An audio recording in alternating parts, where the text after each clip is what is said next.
چې شری نظام وي او کم انسان دا د هلکانو دا بد عملي کړې وه دا به یې د غر نه بادشاه راغورځو په دغې طریقه به یې وجه او یا به یې دا په اور باندې سوځو په دې طریقه به یې وجه او یا به یې سمندر ته غورځو په دغې طریقه به یې وجه یا به یې په دیوال راغورځو په دغې طریقه به یې وجه یا به یې د چت نه راغورځو په دغې طریقه به یې وجه بادشاه چې ولې په کومه طریقه سزا ورکوله دا دومره خطرناکه سزا ده الله دې د زنا نه وساتي رب العالمین وی لا تقربوا الزنا زنا ته ګورې نږدې کېږه مه ګورې کول خو ډېره لویه خبره ده نږدې کېږه ورته هم د دواړو جهانو سردار مبارک فرمایي وی ښځې ته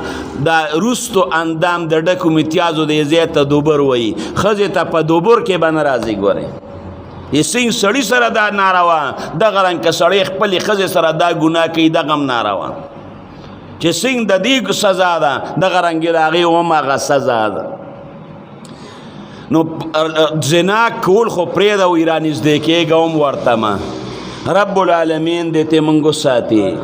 او ورونو ما ته لږ غونتې سوچ وکړه